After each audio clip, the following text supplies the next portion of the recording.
measles, diabetes, AIDS, cancer.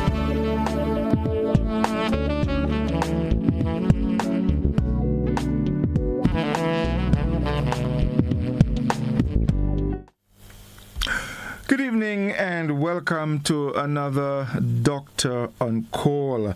It is a pleasure as always to be with you. Of course, every Tuesday evening we're here and we share with you information that can help improve your wellness. Over the past 2 weeks we spoke quite a bit about public health, primary health care, environmental health, all of these things very, very, very important. And this evening we're going to take it a step further. In fact, we're looking at something that in a very serious way is a public health risk. In fact, just a little over a week ago, it was World Tobacco Day. And this evening we will be talking along those lines, the health effects of tobacco and smoking generally. All right, so there's quite a bit to talk about, and we urge you to call a friend and let them know that we have a very important program on this evening.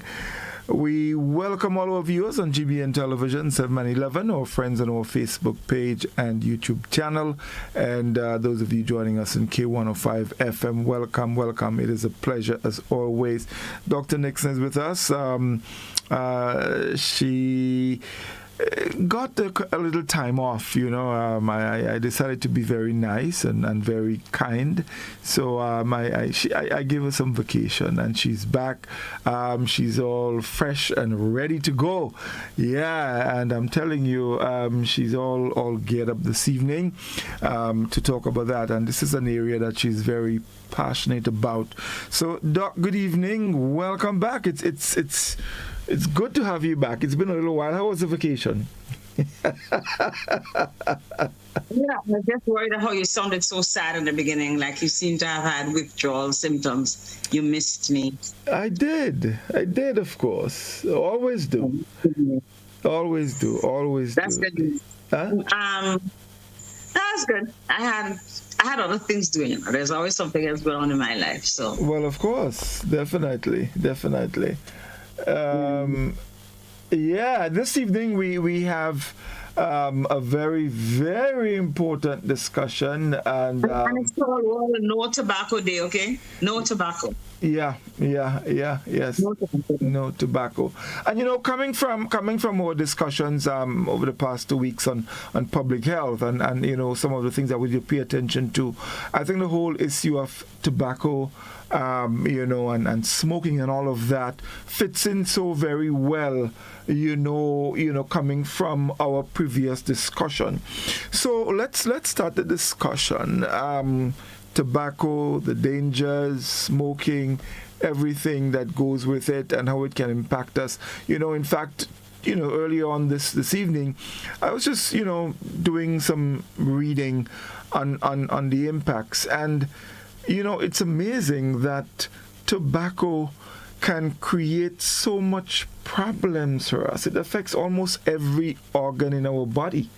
Especially tobacco as it's delivered in cigarettes. There's just so many compounds that are added to it and to enhance it and to whatever they want to do. Flavors, things to block the smoke from getting into your lungs, the filters, the tar. I mean, if you smoke at one cigarette, right, with a filter, and you see that brown substance that comes in the filter, try to imagine what happens in your lung if you're smoking every day.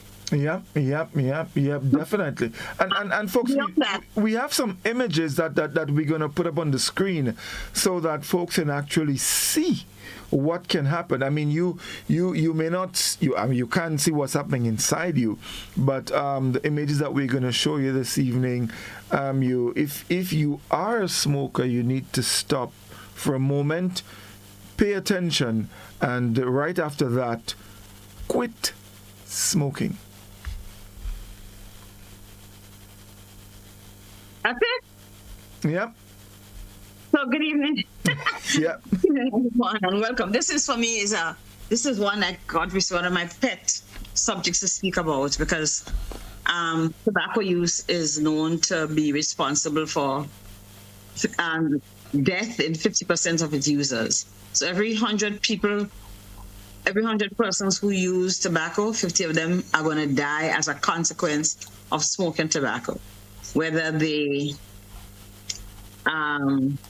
have cancers, and most of the cancers have tobacco use as a risk, very high risk factors, especially lung cancer, where the tobacco is literally deposited into it. But like Godfrey said, all other areas, your eyes, your skin, your teeth will drop out, your fingers, your toes, especially if you have diabetes, other diseases. If you have immune disorders, it can potentiate and make it worse. A whole lot of stuff. And so when we look at tobacco probably as the enemy of mankind today, the modern enemy of mankind, because at least we can get vaccines for some of the viral illnesses and the other methods of preventing. But tobacco use is one of the most preventative. Tobacco non-use is the primary preventative method of keeping us from disease caused by tobacco. So we can prevent disease in a myriad of people if we don't use tobacco. We know that 1.1, that's World Health Organization, discloses that 1.1 million people, that is how much Grenadians? 1,000 Grenadians? 1,000 Grenadians, yeah? Yeah. 1,000 Grenadians die every year as a result of tobacco use. And tobacco use is very prolific. In the last 20 years, we've had a lot of fights, right? And probably 25, 30 years with us fighting the so-called big tobacco, specifically companies like Philip Morris and Company that really monopolized the tobacco trade to the point where we've had to have global tobacco control laws. And Grenada is signatory to the tobacco control laws, especially as it relates to children having access to tobacco and substances that are similar. So we're going to come up with that. But you cannot provide tobacco for a child who's under 18. So just in case you don't know, you can go to jail very easily if you're procuring tobacco for a child, giving a child access or permission to use tobacco if they're under the age of 18. So, like I said, it's the leading preventive cause of death and disease. So not just death alone, disease as well, because we talked about all the diseases and how every single organ, every system in your body is affected by tobacco. And it's not even drinking tobacco tea, it's just smoking. So try to imagine if it goes through your lungs, whatever goes into your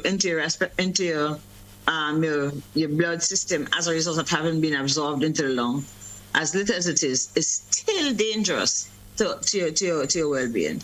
And so we know that tobacco would lead to cancers, heart disease, including high blood pressure and heart attacks, and circulatory problems, which is part of heart disease, strokes, which is death of the brain cells because of lack of oxygen, whether it is that you've had a bleed that blocks the areas and kills it, so you don't have enough oxygen going into the brain, or whether it is that it actually causes hardening of the arteries and you don't have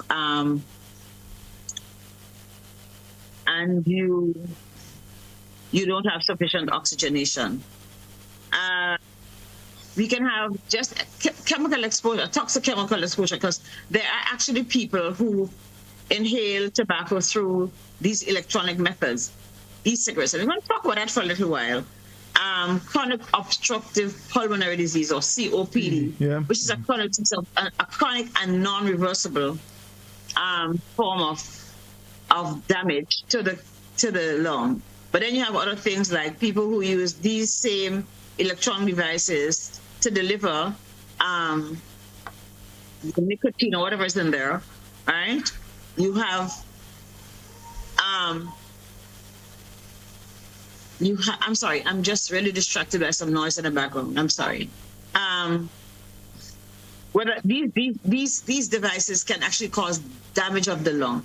And you have seen what a lung looks like, right? And then you see what a bowl of popcorn looks like. So try to figure out that transition where you have destruction of the lungs and also hardening of the lung tissues. So it breaks down. Lungs like not really soft sponge. We call it light. That's what we call light when we buy meat, right? But guess what?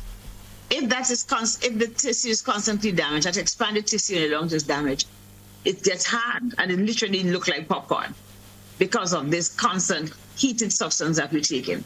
And of course, the challenge, most people like tobacco because tobacco contains a very, very addictive substance called nicotine. And that is what we are worried about. That is because most people just can't stop because it becomes so very addictive. That is how nicotine functions. But nicotine has one of the major side effects of hardening the tissues around it, okay, and the arteries. So we know that tobacco has toxic or poisonous chemicals, right, and that will damage not just the lung but like the other cells in the body, and addiction. We know about that, right? And this is not just in Grenada, it's everywhere in the world. And there's some populations that smoke a whole lot more than us because we smoke, but there are other populations like Hispanic populations, the populations in the Far East, Middle East, they consume a lot of tobacco. So they have those challenges. You did mention. So maybe you can just jump to cancer because it's the worst thing that will happen. Where do you think in our body we get affected by tobacco? We have cancers that are related to tobacco. Well, of course, lungs, because we take it straight in. But it goes through our mouth, right? If we're smoking or vaping, your mouth. So your mouth, the cells in your mouth, your tongue, your throat, your trachea that will passage into the lungs, all of those areas can have severe changes to the cells. So, for example, you can use a sense of taste because you burn out all the taste buds that are on your tongue, right? One of the things we don't consider is the loss of our teeth. Because remember I said nicotine closes up the arteries. If the arteries are closed, the teeth don't have a source of sustenance because the little vessels around the teeth lock down and the teeth can't live. The nerves die and you lose your teeth. So if you look at people who smoke, at first they have brown teeth, but then they have loose teeth and then they have no teeth. After a while they have no teeth, yes. Right. So that's a challenge. So that's just the respiratory part of it. But then almost every cancer, breast, cervix, the stomach, throat, large bowels, liver, skin, bladder, you name it. Okay? I should have brought my picture. I have a very hyperbolic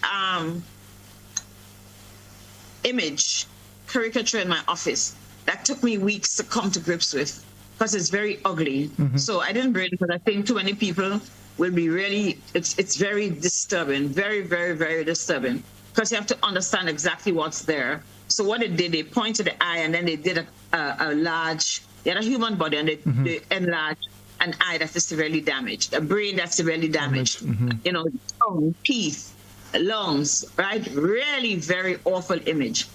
And it's not to frighten people, it is just the truth. That is the reality. Right? That's the reality. That is the reality, right? We discovered in 1953, that's when we started relating tobacco to cancers, that it was the number one, lung cancer in particular, was the number one cause of cancer, right, in men.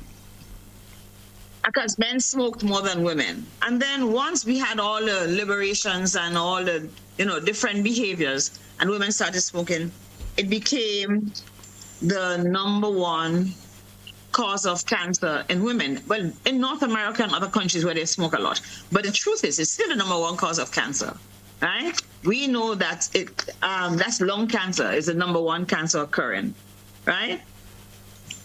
Why do we smoke? Why do you think we smoke? Actually, I was hoping to ask you that question as the opening. But of course,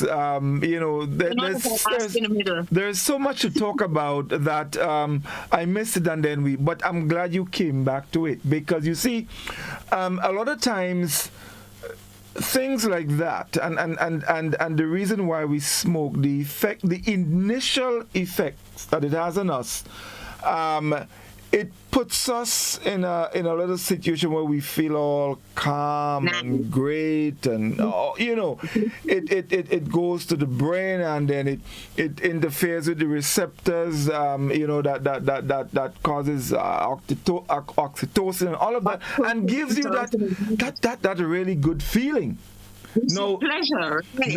No, that's and what we need to pay attention to. That's the initial feeling, but and all of these hormones are released. It doesn't stop there, and this is when the danger comes. And I just want to share a little bit, because I was doing some reading from an excerpt by Cleveland Clinic, very, very credible source. And it's captioned, "Smoke fills your lungs and enters your bloodstream." Now, I wonder how many of us knew that the smoke actually goes through our bloodstream. And when it enters there, it creates all kind of problems. So it reaches the lungs, travels to the small air sacs that you spoke about earlier on, the alveoli. It damages them, so they come like popcorn. And it can lead to things like emphysema. It moves into the blood. And what it does now, so it bounces out the oxygen, which your blood needs so much, so importantly. And then as you mentioned earlier, your cells and the other tissues starts to die, and problems. So even when you got this very nice, calming feeling that make you feel like, oh boy, there's nothing better than that, it sets you up. So it sets you up with that initial feeling, and then it takes you down. The addiction begins. You have to go back to get that. I need to seek that feeling once more. And that's in using nicotinic products, right? Yeah. Products with nicotine. And you say, "Oh, my grandmother smoked." Yeah, but your grandmother never smoked tobacco that have all a million additives. And she doesn't smoke every day, and she exercise, and her life was a little different. And that's just your grandmother. But you see, Doc, I think, and sorry to just jump in, but there is something that we need to pay attention to. And it has to do with the fact that medicine has advanced so much that maybe in the days of our grandparents and great-grandparents, those things were there, I guess we just didn't know about it yet. But with the advancement of medicine and all the research that is constantly done, then more and more we are now discovering exactly. So people are living longer. Yeah, there was a thing, Doc, and I think me and you spoke about it and laughed about it. There is the one sickness that doctors can't cure, a sickness called taking. When somebody take in, they just take in, and that is it. You can't find the cure for taking. But think about it. All of these things that has been discovered, in recent times, they were there. Those were the things that you take in, We just didn't find the names and all of that. Right, etiology. Yeah. But the truth is that we are actually living longer. Yeah. So lots of diseases are manifesting themselves. And we could go back to 3 weeks ago, when we spoke about vaccines and how vaccines save lives. So we're not dying at 30 or 25 from, I don't know, well, 5, certainly not by 5 from measles and mumps, and we're not getting disabled by polio and all other stuff. That's right. And I found that there was a case of whooping diphtheria, which is whooping cough, not that one, the other one, scarlet fever recently. We haven't seen nothing from the devil before the devil started go to school. So, it's been a long time. And as we have more vaccine resistance, people don't want to take it, non-acceptance of vaccine and all the rest of it, you're going to have a lot of those things coming back. Plus, we have all these other things like cancers and high blood pressure and heart disease and stuff. What about things like yellow fever? You think we might see that coming back? But we still vaccinate for yellow fever. So if you're going to go down to Brazil for Carnival, you're going to have a yellow fever shot, because the Trinidad is not going to let you pass through. All right. Okay. And we've seen a few yellow fever, endemics in countries where they have, like Venezuela had several years ago, and some of the South American countries. And you had to have your yellow fever shot. A yellow fever shot is available here. If you want to go get your yellow fever shot or you want to go travel the world, just go to the health center or to the ministry. They'll give you a yellow fever shot. I think people should definitely. I mean, the vaccines are so important, and we have all kind of myths about vaccines, but it's important. It's very, very, very important. I remember going to Jamaica just after they had that.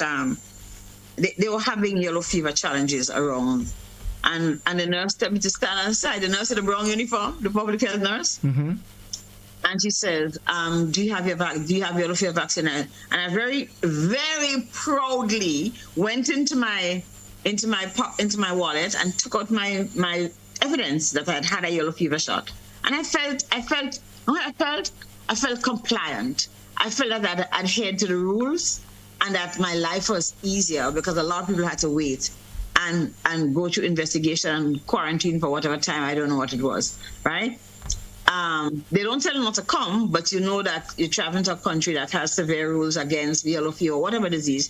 You make sure you're ready for it. If you're going to America, or you're going to Africa, places where they have certain endemic diseases, you set yourself up. You're going where they have malaria, you take your chloroquine. So we have to prepare ourselves for what exists in certain places. But we have to also prepare ourselves, because there's an increased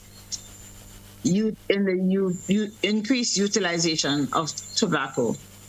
We've seen it among our young people. It's vogue again, and we've seen it especially among our girls. Bad thing, because one of the challenges that you would have if you're smoking is problems with fertility and just female reproductive health.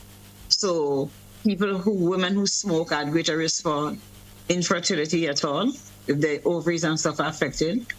Greater risk for having abortions. When I say abortion, I mean miscarriages, which is, abortion is the correct term, but miscarriages in that sense.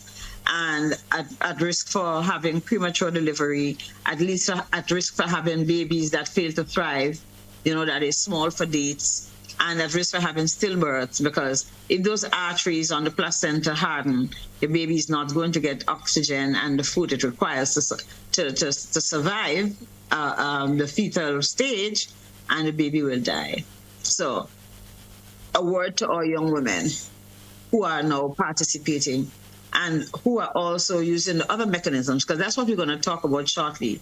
What mechanisms are using to introduce these toxic substances into our body. And although they make us feel nice and sweet, they're really not good for us, because the science has shown that we shouldn't really smoke. Particularly the issue of, which you did mention, the whole issue of addiction and dependency.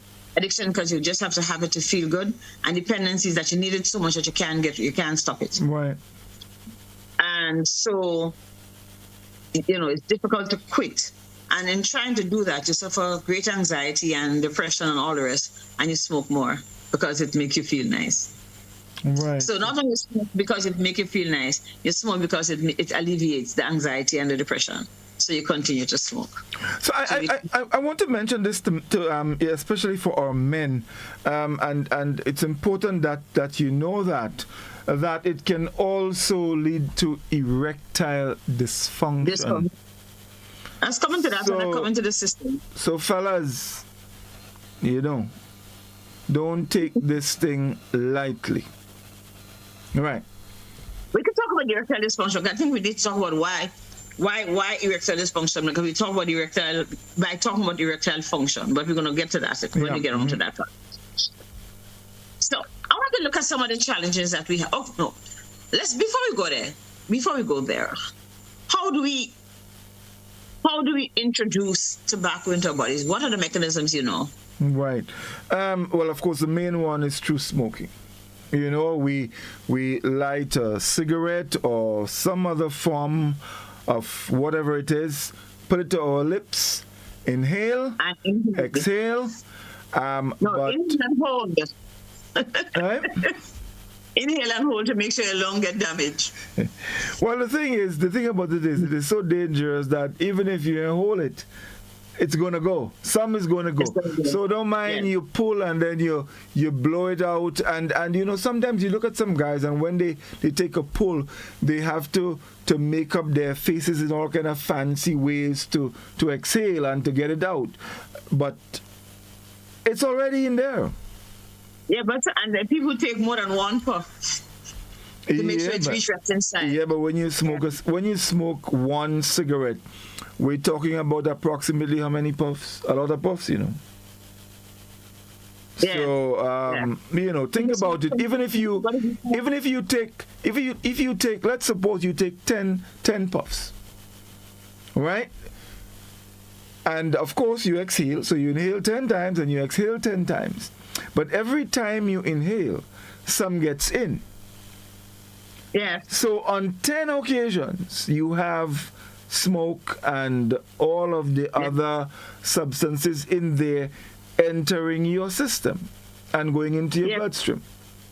And also remember that if you smoke 10 a day, it's 100 times. Well, there we go.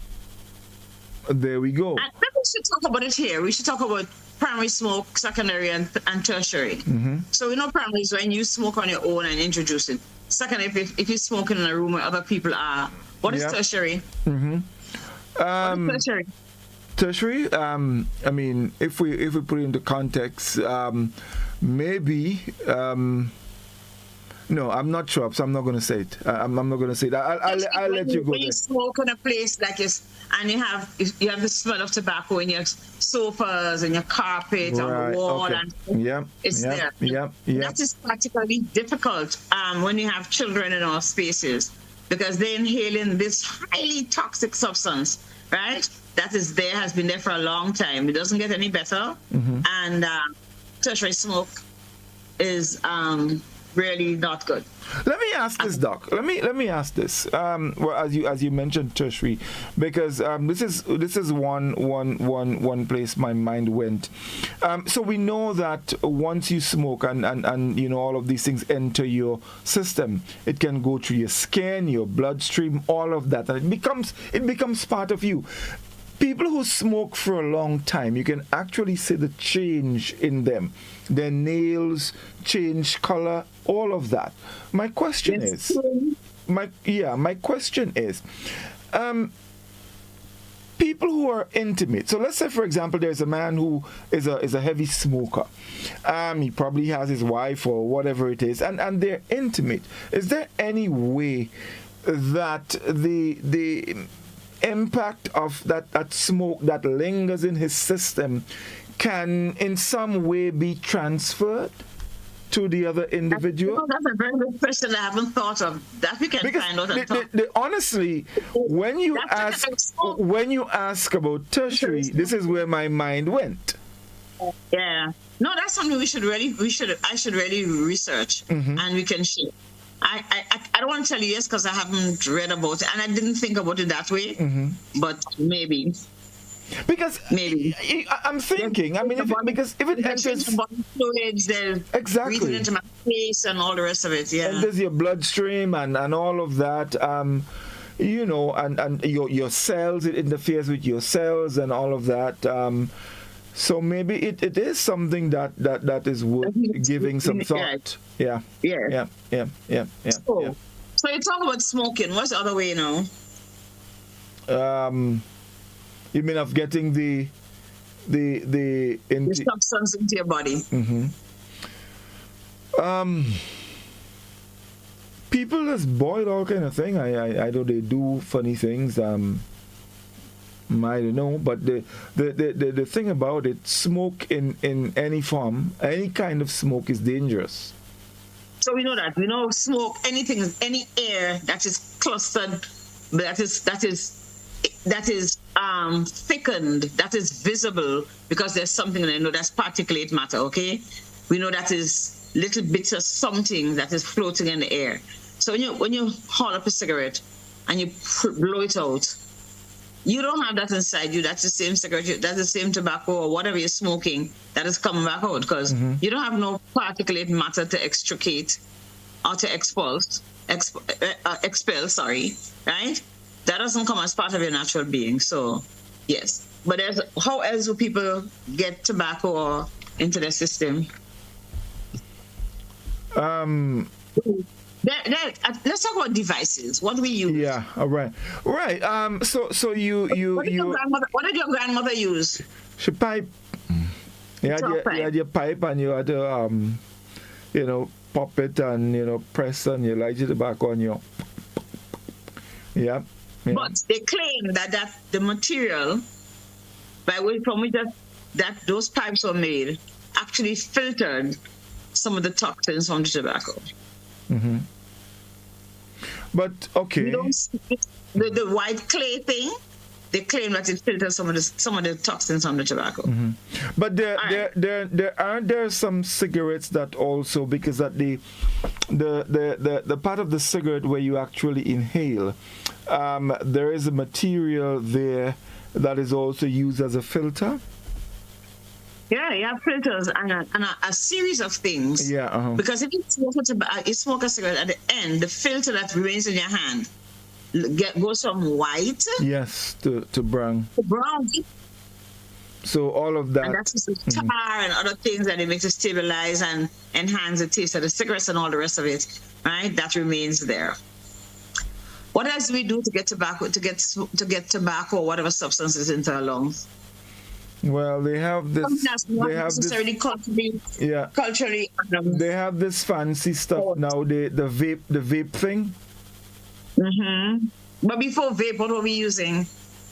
It's used a lot in Middle Eastern countries, and I guess it's come here because we have a lot of Middle Easterners who live here, and the world is small. You have cultures, manifesting themselves in several places because it can fly from Dubai to here 24 hours. Yeah.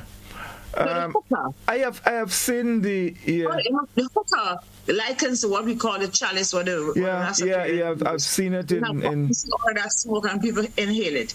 Some of the substances are not necessarily tobacco, but they're substances that can heighten, that may have nicotine and make you feel nice.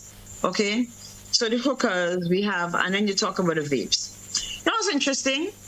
Those electronic devices, right? Those heated electronic devices, because they do heat up whatever's inside of them, and they can look like from a pencil to a little lighter to a flash drive. There are lots of camouflaged ways of presenting it, and the danger in that is that it affects our children. I want to talk about vaping after, but I want to say why we use e-cigarettes. E-cigarettes were supposed to function. E-cigarettes probably started in the last 20 years, okay? And became very popular like in the early 2010s. Used to help people who smoked.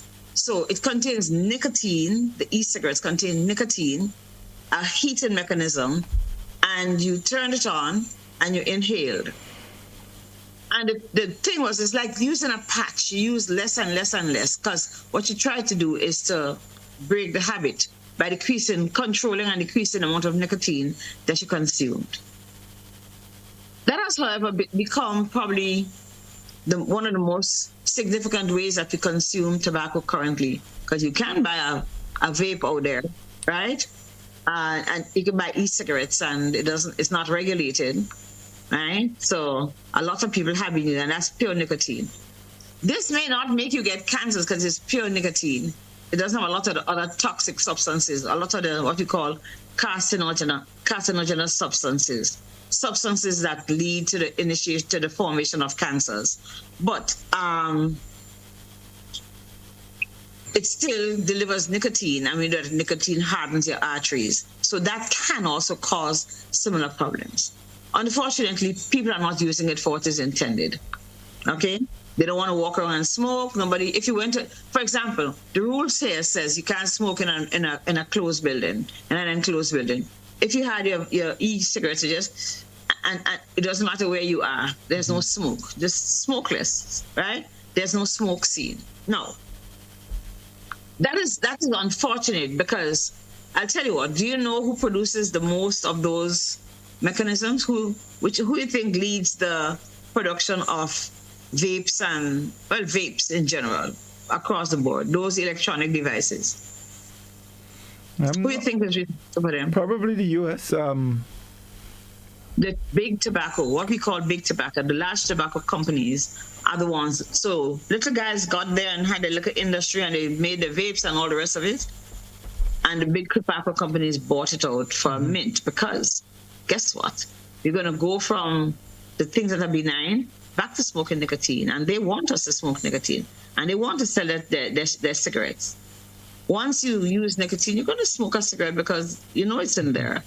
You seek it out, right? So unfortunately, we still have enemies, lots of enemies, who extended their services down to our children, because our children are not allowed to smoke before 18, right? You're not allowed to buy some tobacco for a child before 18, right? But a child, lots of children in our countries, and a lot of parents don't realize, and grandparents, and I'm going to ask you guys to open your eyes to your children using these mechanisms. We're going to talk a little about them later, but just keep our eyes open. I want us to talk about, first of all, what are the challenges we have, the health challenges we have with with our systems. We talked about the mouth already, right? Loss of teeth and oral cancer and stuff. Losing your sense of taste, right? And then also severe gum disease. So that's probably not just the gum. You can have cancers growing in the mouth and the gum, but you can also sometimes you have real bad breath, very unpleasant breath. Not just the smell of tobacco, but because everything is so putrid and you not have proper circulation, tissue can break down and bacteria take over if you don't have proper circulation in there. And you need circulation in order to prevent infections and stuff, right? You have to have proper healthy blood circulating around.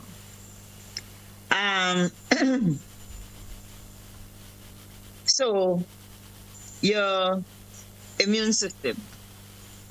Suppression of the immune system, or immune system, is what keeps us from suffering from infections and other diseases like cancers. But it is known to suppress your immune system. And so simple things like viruses and bacteria, those simple things, right? Our bodies are not able to contain them because we have taken all this nicotine, especially nicotine on board, that causes suppression of our immune system, especially the respiratory system. So you have frequent colds, you have bronchitis, because you already have almost like erosion of the lining of the airways, the bronchi, the bronchioles and stuff. So there's no defense. There's no last barrier, right? And the viruses and stuff that get in there will, in fact, proliferate and cause you to have an infection. Reproductive system. You talked about we have about the men and the erectile dysfunction, but fertility in general, because it suppresses your production of sperms, right? It suppresses the well-being of the ovaries. Now, the ovaries are born with a definitive amount of eggs, okay? If you are smoking and the nicotine is going there, it's going to decreases circulation, and your eggs are going to die. Okay? Or you'll have eggs that are not really healthy. You may get pregnant. If you get pregnant, like I said, you're likely to have miscarriages. You're likely to have premature labor, very small for its baby, or you can have you can also have unhealthy babies. Do you understand? Because they themselves just haven't had proper circulation from the mother, or they have other changes in their own system that are toxic.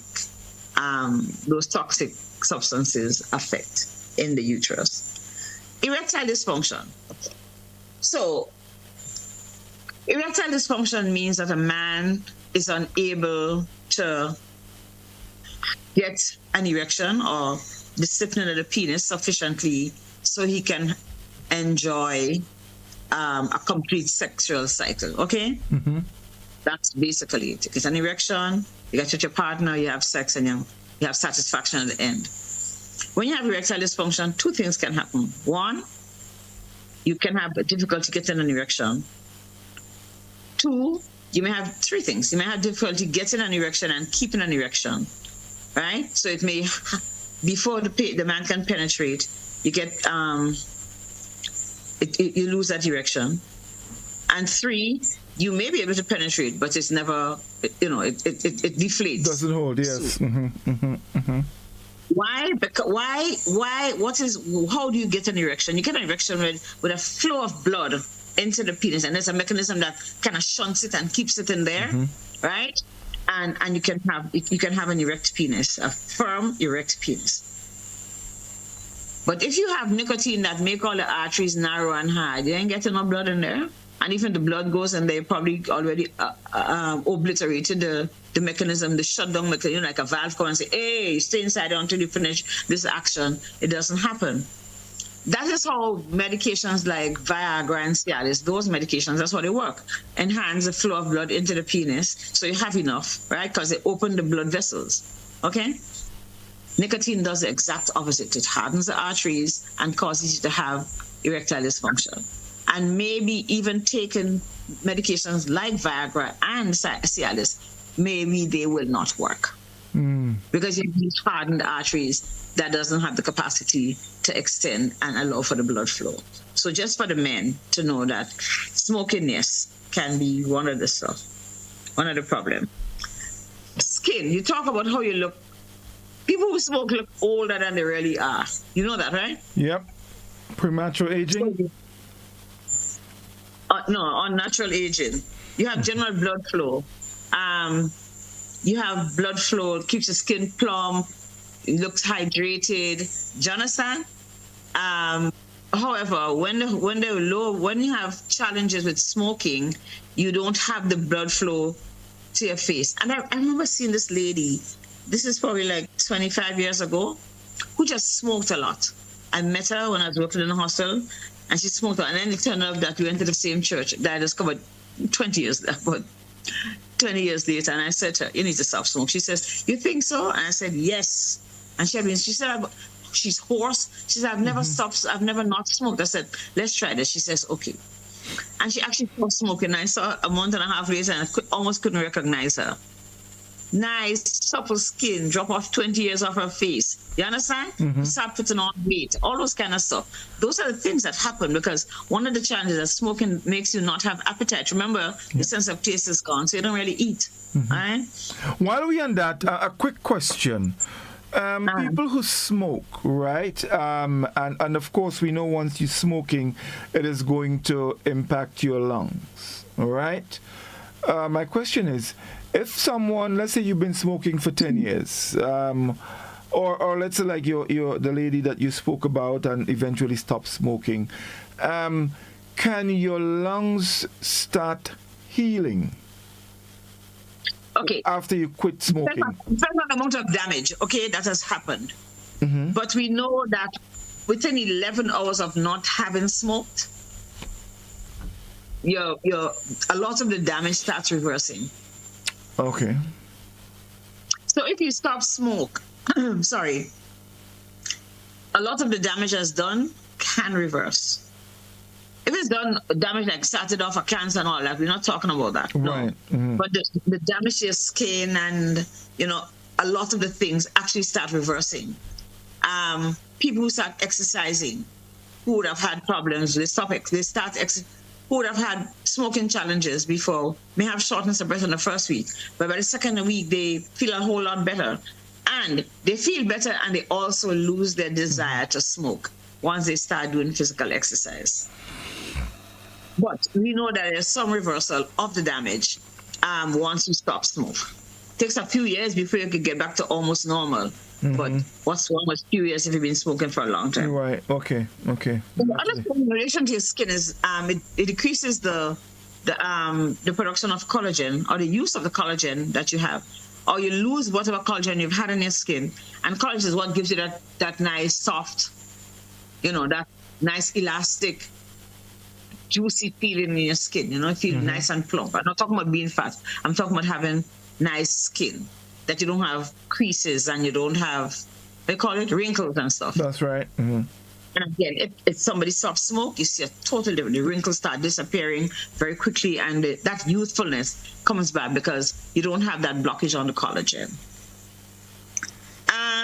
What else we have? The visual and hearing. Again, the same mechanism.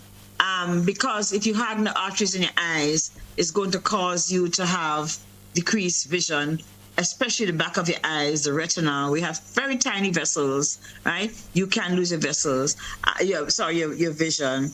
You can also get cataracts, and a cataract is the darkening. If you look through the eye, that little hole in your eye, a cataract occurs in the back there, and that gets, again, you need to have circulation to bring food to that area. If your circulation in your eye is compromised, you can develop cataracts. Diabetics have challenges for that same reason. If the arteries get clogged, they're not having good circulation because of the diabetes being uncontrolled, they develop cataracts. In the same way, if you're a smoker, you can, because you prevent your eyes from getting the nutrition it requires so that everything can be healthy. And of course, your hearing, for the same reason, okay? You can have challenges with your hearing because, again, circulation gets compromised because of all that nicotine. Our women can lose bone. You get bone density loss, and men as well. So you're more prone to fractures, okay? And sometimes you just get what we call pathological fracture. You don't even, not to fall on and hit your foot, or you twist your foot and it break, or a car bounce or anything. Your bone just gets so fragile. Yeah, that anything can. It can just. I remember a nurse in the hospital who smoked a lot. Every break she gets, she goes out and smoke. And one day she's just getting up from the chair, just standing up, and her 2 bones in her legs break. Wow. Right? Smokes a lot for a very long time. So that especially in women who, after the menopause, tend to develop osteoporosis. Your bones get porous. It gets stuck. Yes, yeah. Right, it gets brittle, right? So in women in the menopause can have a greater risk for having osteoporosis. Plus, if you're smoking, like they say, more weight on queen sugar. Yeah. So you can have those challenges. And that is also for men, okay? Men can also have those problems if they're smoking a lot. Their bones can get brittle. And then just general nutritional looks. You don't eat a lot because you don't have appetite. If you're poor and you prefer to buy cigarettes, you're not going to eat properly, right? And a lot of people who smoke also drink. So you have that compounded challenge, right? One of the things I forgot to mention in the beginning, when you're talking when I ask you why we smoke it just give us pleasure. It's nice. It's a pleasure people try to extract from smoking. And because nicotine is so addictive, it becomes very difficult to stop smoking. Right? So there's not like, let me take a puff. Very few people can do that and leave it alone. Okay? Any questions? I want to talk about the trends. that we concerned about. Right. What about well, we did mention the immune system. So I guess it can also result in autoimmune disease. For example, things like rheumatoid arthritis and stuff like that as well. You can precipitate those things because you already have that propensity. You already had that potential to have an autoimmune disease, right? Autoimmune disease comes from within you. But if you're smoking, you can. So I may be able to have an autoimmune disease, except that I exercise, I eat well, I don't smoke. You understand? So it never really manifests itself. For the person who smokes, you've taken away, you've broken the immune system, you've broken just the general rules of self-care and those disorders, and then you put your body into a state of stress, which can actually evoke the manifestation of those diseases. So right. Just to go back a little bit, and because we mentioned the whole issue of cancer earlier, I think it's important to note that people who, let's say smokers, probably receiving treatment for cancer, if you continue smoking, it compromises the treatment and can actually put you in a worse off position. So, just a note for people to keep these things in mind because it's very, very important. We tend to, there's a tendency when we are on medication for certain complications, we think that, hey, I'm on medication, so it's okay to continue doing what I'm doing. For example, people who are hypertensive and diabetic. So you're taking medicine for hypertension, but you continue to drink rum, you continue to eat all kind of salty stuff, and you expect the medication to fix it. It doesn't work that way. Yeah, and because your head ain't hurting you, right, and your foot not burning, you're good. Yeah. That's what people think. Okay. Yeah. Very erroneous, very mistaken ideas. I was just looking quickly, Doc, here at smoking and cancer, and they were just highlighting some of the cancers like leukemia, bladder cancer, cervical cancer, colorectal, esophageal, kidney, liver, lung, oral, pancreatic, stomach, throat cancer. Yeah, throat cancers. Yeah. Very. Yeah. So just to mention a few folks. Almost every kind of cancer can be brought on through smoking. Very, very importantly. Right. So I want to move on to the trends that are very intimately related to smoking. And we kind of mentioned it already, but I want us to look at it a little more. The issue of vaping. Mm-hmm. And a lot of people may not have heard about it, but it's basically using a heated electronic, a heated mechanism, a thing. Could be anything, a tube that heats up. There's a substance in it. And I say a substance because it could be actually anything. Mm-hmm. If you turn it on, it heats up the liquid, and you hold it into your lung. I'm particularly concerned because a lot of our children have been using vapes, have been vaping. I'm really particularly concerned because if they start this early, they're going to have challenges by adolescents. I talk about primary school kids. Mm-hmm. We've seen as little as 6 years old, right? Vaping. And what they have, they tell them, oh, what flavor it is. Watermelon. What else? Strawberry. Tastes like that to them, right? So how these things work? You turn it on and you have a coil inside that heats up, right? And when you haul up, the thing vaporizes, the fluid becomes a vapor. But these coils are made of substances like tin and lead and there's another one, right? Nickel, right? On a good day, you're not going to use tin, and lead is toxic, we know, to the brain and to the nervous system. And we're not going to use nickel, which is what we used to make those white money. Don't put money in your mouth, child. Okay?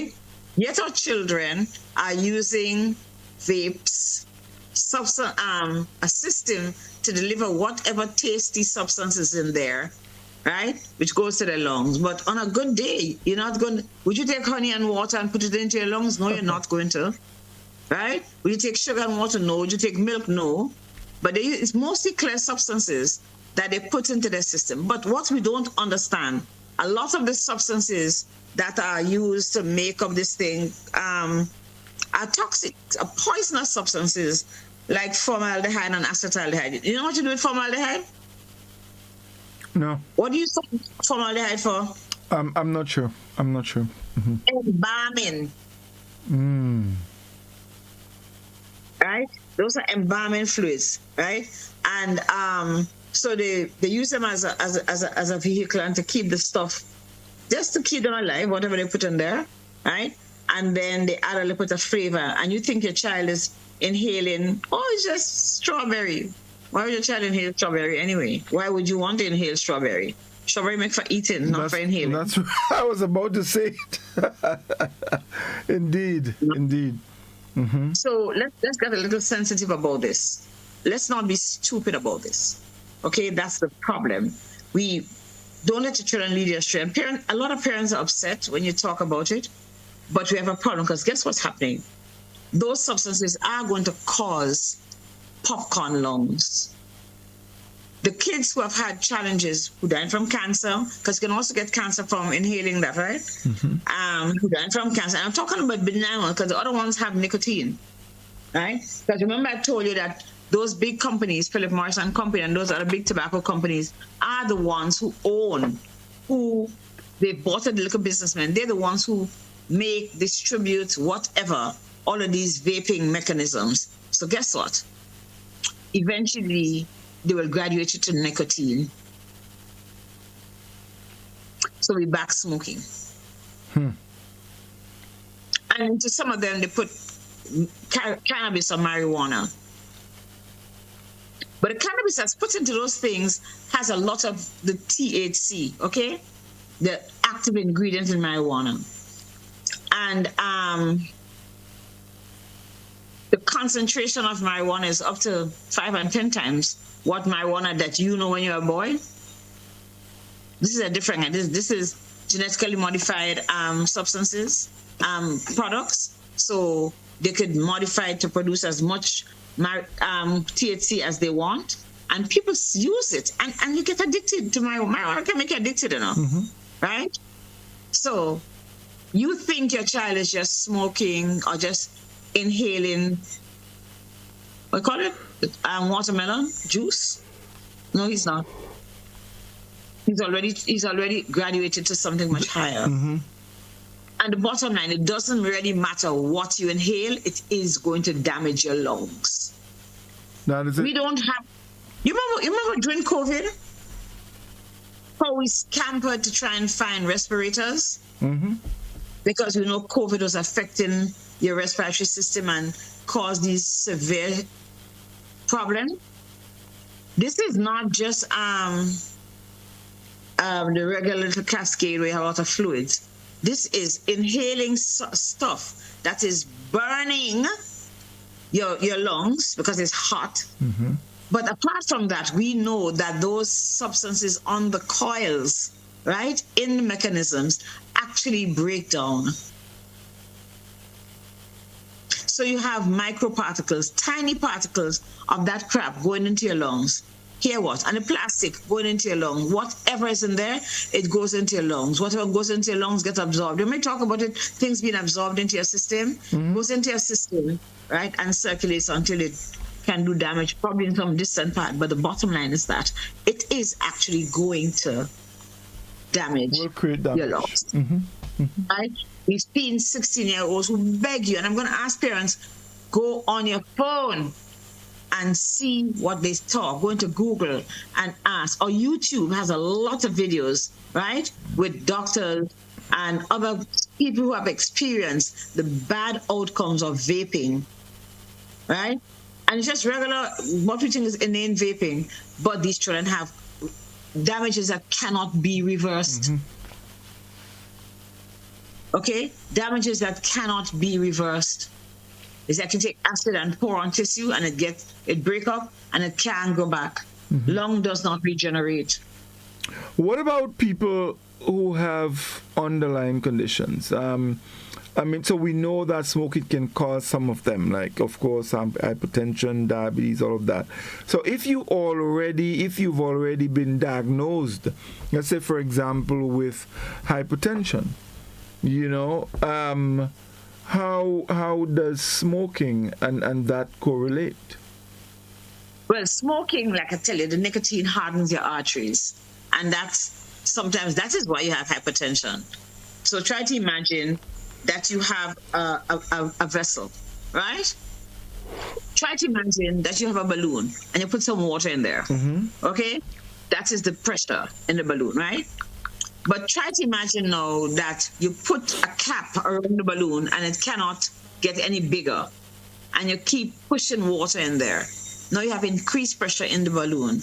So that's what happens when you smoke nicotine. It hardens the outside, right? And increases the pressure inside. So you have greater risk for strokes. You have greater risk for heart disease because you can go into heart failure because your poor heart can't control this high pressure that comes in, right? You have greater risk for having the aorta torn. You have greater risk for having those small vessels in your legs hardening, and so you have poor circulation. Your toes dying, your feet dying, the nerves in your system die because they don't get circulation. You're at greater risk for having problems with your retina and not being able to see. Okay? So everything is just very intimately related, right? You don't want to have hypertension because you're going to get a stroke. Yep. Okay? Most definitely. You're going to get a stroke. Right? And some of the medications we take actually should be helping to relax those blood vessels, the vessels on the surface of your body. But if they harden already, you cannot know that. If your kidney gets damaged because you've been smoking so much, your kidney can't help you to regulate your blood pressure. And under normal circumstances, the kidney can because it produces renin and angiotensin. Okay, so you get caught in a vicious cycle, and sometimes you get caught in an irreversible cycle. It can't go back. It can't change. So I think the most important thing is that we don't start. That's right. Okay? The most important thing is don't start.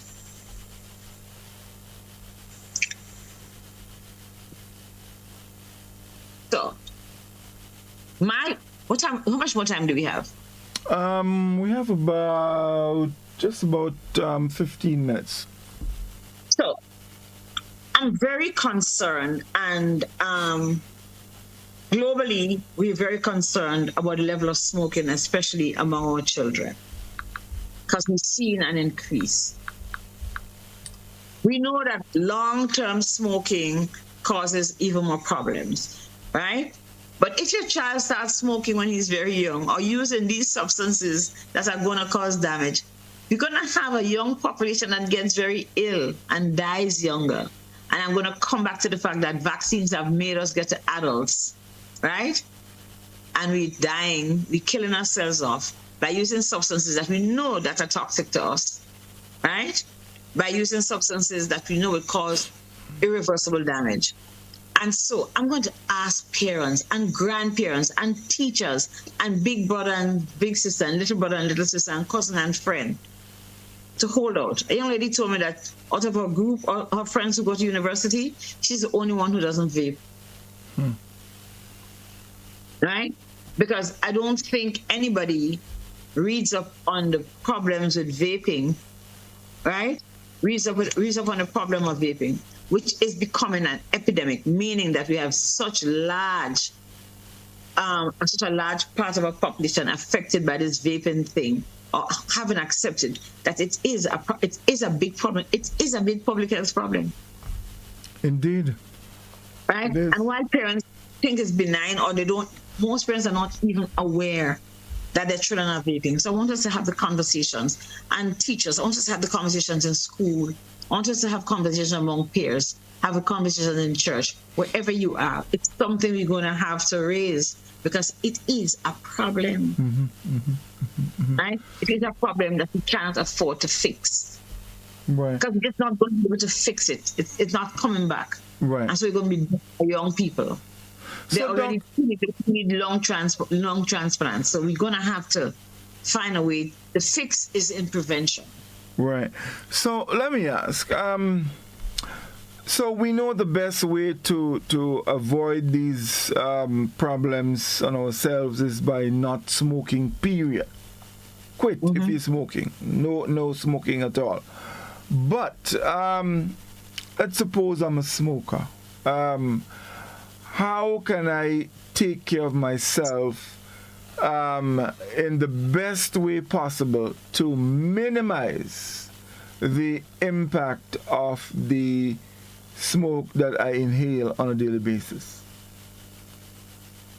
I think it's unfortunate that we don't have a national tobacco smoking campaign, smoking prevention thing, or what you call it. There's training that you can have to help people to quit smoking. That's what I mean. Okay. You don't have it.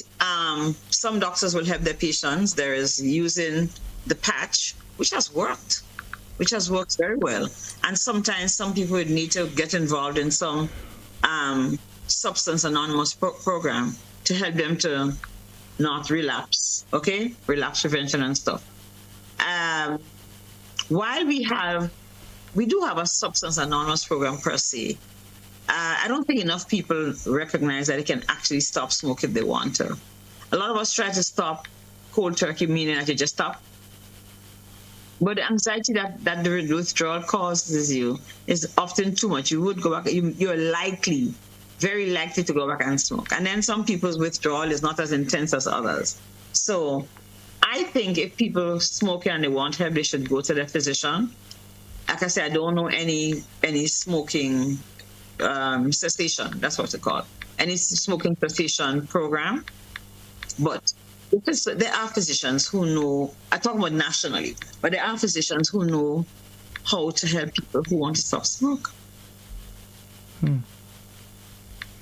Doc, someone is asking, if smoking tobacco is bad for your lungs, brain, arteries, etc., what about smoking marijuana?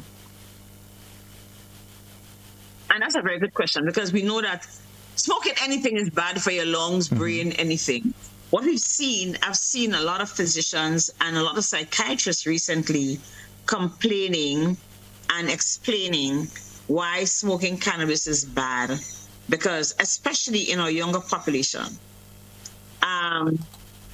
where our younger population smokes cannabis or marijuana,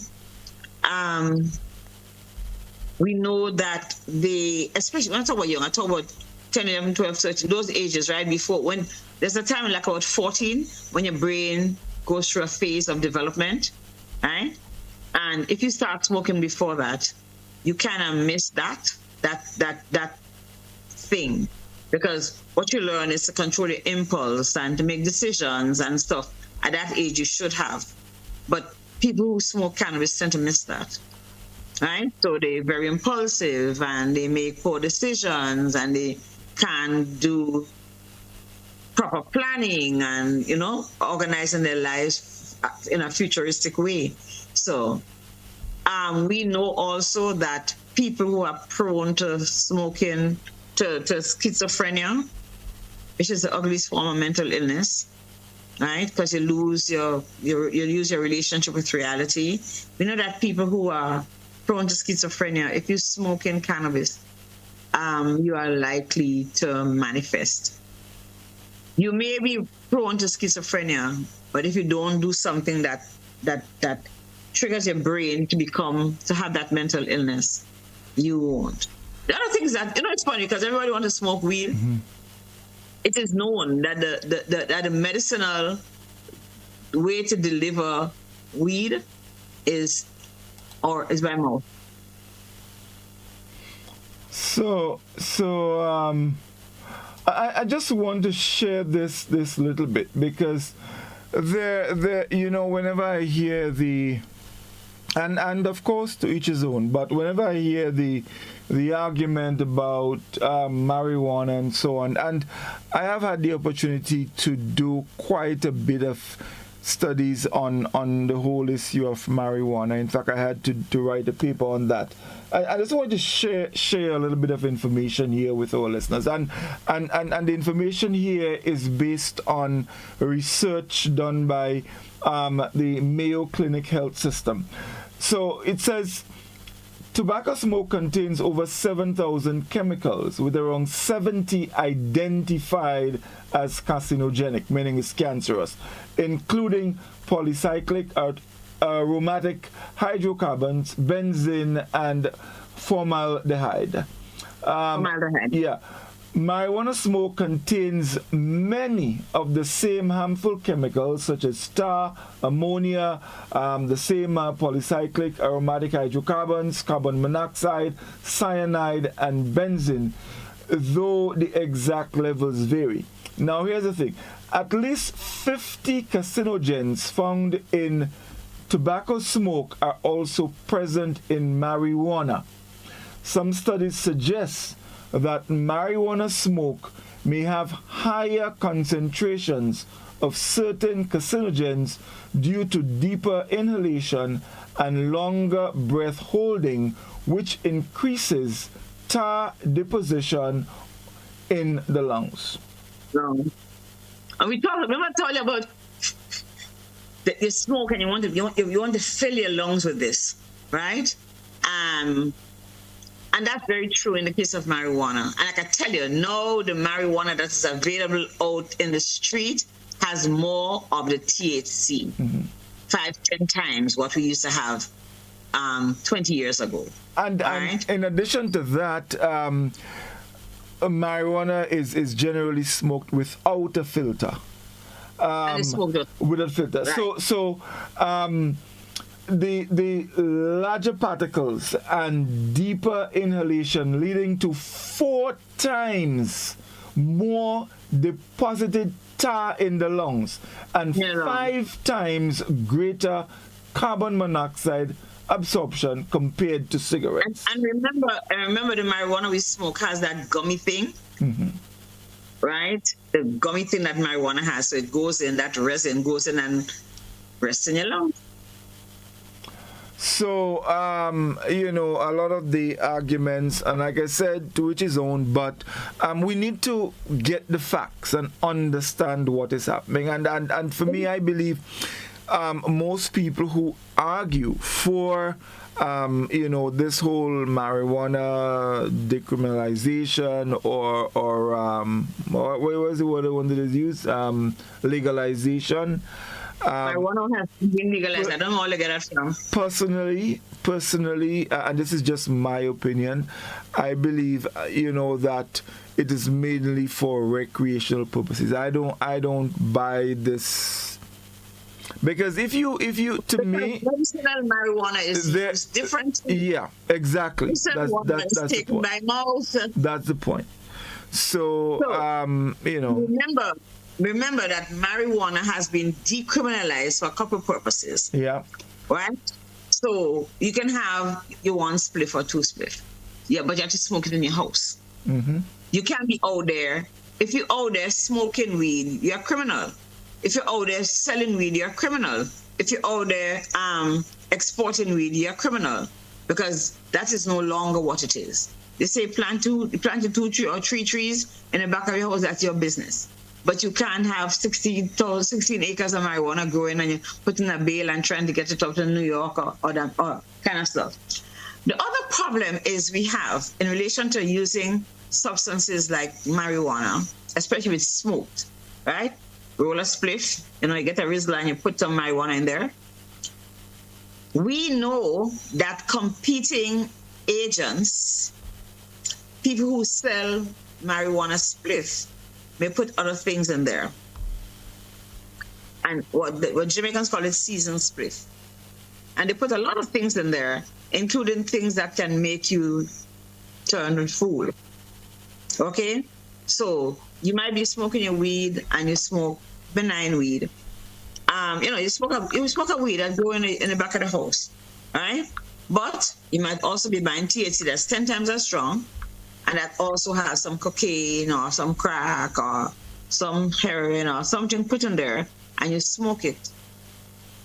And you go back to the same agent because, boy, that gave me a hit. But there's also another consideration that many people who use marijuana also uses tobacco, and so that increases the risk. It increases the risk for disease. It increases the risk. So there are a lot of things I believe that we're not paying attention to. We need to pay attention to the details of this whole marijuana tobacco argument, and you know, understand the realities. So there's a global tobacco control program that is really focusing on helping countries to control, to mitigate, right? To decrease, to end the use of tobacco. And certainly the access and use of tobacco in our children. Certainly. So we don't have tobacco control laws yet, but they've currently been discussed, okay? And one of the things that is going to be that you cannot smoke in the presence of children, or you cannot access. No way. Children must not smoke at all. It's in England that they passed a rule that, which country passed a rule that people can't, if you're born after a certain year, you will never be able to smoke. I'm not sure. I missed that one.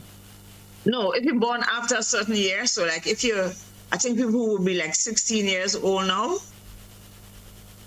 I think, I'm not too sure, but if you're born after a certain year, you will never, it will always be the prayer to smoke. Okay. And that is a severe public health decision that they've had to take, because we have seen, I remember when they started the men's health study, okay, in the UK. They started with doctors because when you're doing a research project, a prospective study, you want to see the person every so often. So you want to make sure that the person would participate, right? You want to make sure the person is always accessible. So they started using doctors in the NHS, right? National Health Services in the UK. What do they see? The guys who smoke, that's how come that is where the correlation between tobacco smoking and cancer, lung cancer, came from. They noticed that the doctors who smoked, as time went by, more and more of them developed lung cancer. And that was one factor that they all shared. Okay?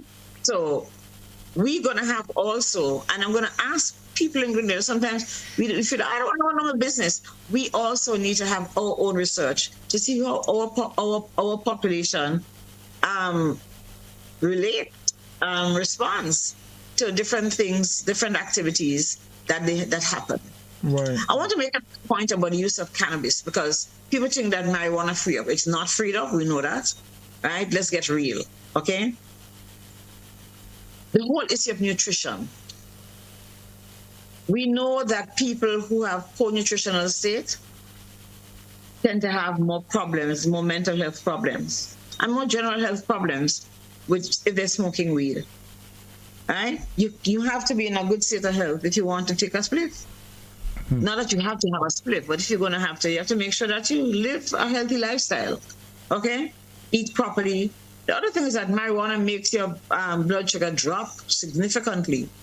And long-standing blood sugar can cause a little dysfunctional brain-wise. Right? Low blood sugar can actually cause the death in your brain.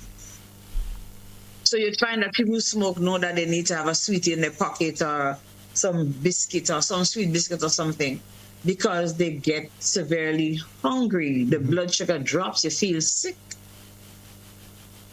Right? So there's absolutely no need to start a habit that's going to cause you to be ill. There's no need to start a habit that you know you're going to get mentally ill. There's no need to start a habit that is going to make you get cancer wherever it spreads. Prevention is far better than cure, and prevention is far more affordable than cure. Right. I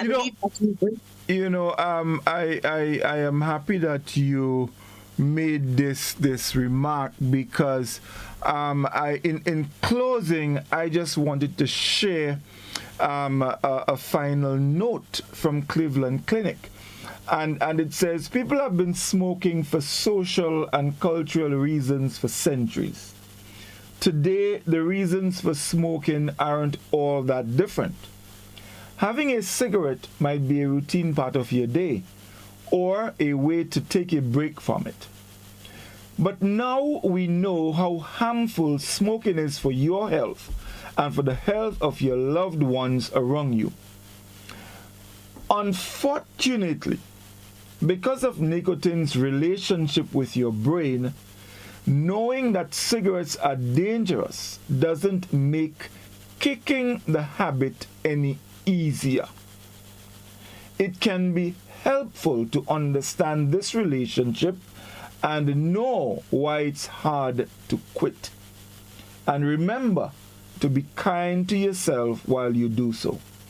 Going from smoker to former smoker is a process and a commitment you make to yourself every day.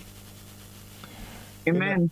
In addition to smoking cessation tools, it can be helpful to keep in mind how much better you'll feel in the long run. You may be able to return to activities you used to enjoy, taste and smell foods properly again, protect the health of your loved ones, and probably even save some money. Probably. Ask for support from friends, family, and your healthcare providers. Let them know about the change you're making and how they can help. So I think this is very important. Stopping that habit is a difficult thing. So don't start. Don't stop. Yeah. But those who already started, yes, seek help. Yeah. Right? And know it is not a short-term thing. Okay? I know that is not a short-term thing. Seek help. Because help is available if you're a smoker. And same for cannabis. You can get support. Right? You can get support because most of the challenges we have with smoking, especially in a younger population, is smoking cannabis. Yeah. Mm-hmm. Right? Yeah. And we know what it can do. So why would we want to continue once we know what it can do? Why would we want to start once we know what it can do? Yes. Okay. Yeah. Well, Doc, that's all that we're out of time, but I think this was quite an interesting conversation. I really hope that the message has gotten out there and that people understand the dangers of smoking. The message will get out there because there's going to be a program soon. Really in relation to smoking, especially again for children, and getting the policies once we set it up, making sure that the most important tenets of the policy are implemented and supported. And so I'm going to ask people who are listening tonight to figure out, what can I do? What is my role? If I'm a smoker, how can I get some help? How can I teach people not to accept that as an habit? Okay? Those who don't smoke, it doesn't matter whether you're in the church, a banker, a police officer, a gardener, I don't care what you are, a student, a grandmother, it doesn't matter. I want us to see what our roles are as a people in a society. How can we help people to not smoke or to stop smoke? And of course, again, our children, because we know that once they start vaping, it is very likely that they're going to move up to vapes that have nicotine, and tobacco will become the next object that is used. Right. So someone was asking, well, they were telling me to ask you about the dangers of marijuana, and now it's decriminalized, but the dangers have not been discussed. I think we spoke a bit on it. No, but coming under tobacco laws, the tobacco control laws, they are obligated to educate the public. So that's one of the things. I've glanced at that policy, and I wish it should become law. And I know one of the things association is education that has to be national. So I'm glad this person is concerned. On the bandwagon when all of this starts. Definitely. No. I really hope that the whole education thing is done, because it's very important. We are doing our part here to put the information out there, and so I really hope people understand the information and take it for what it's worth, because there are those among us, once something doesn't suit the purpose, there is this barrier that is built.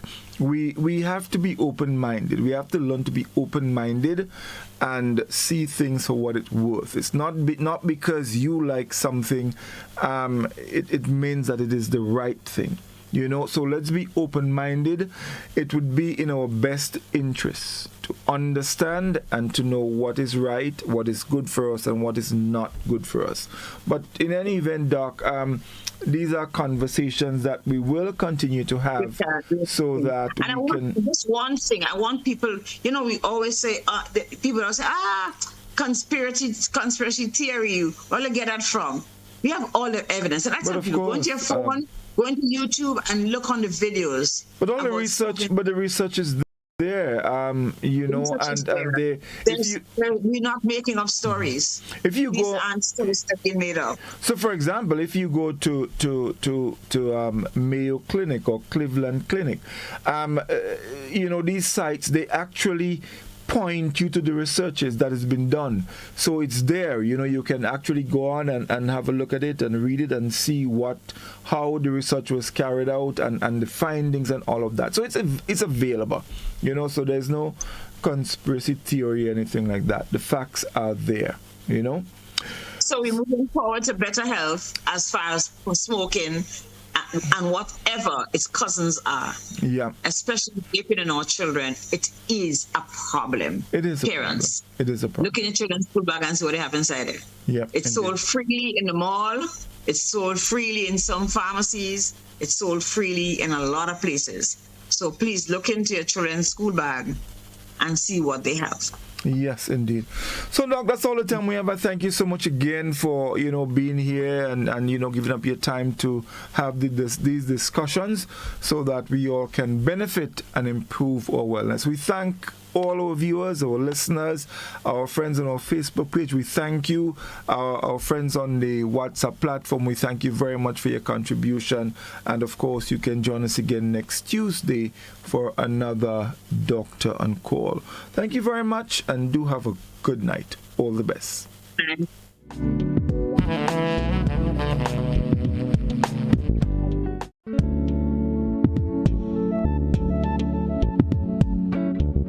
Drug abuse,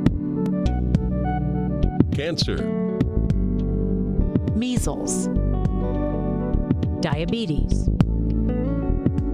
AIDS, cancer,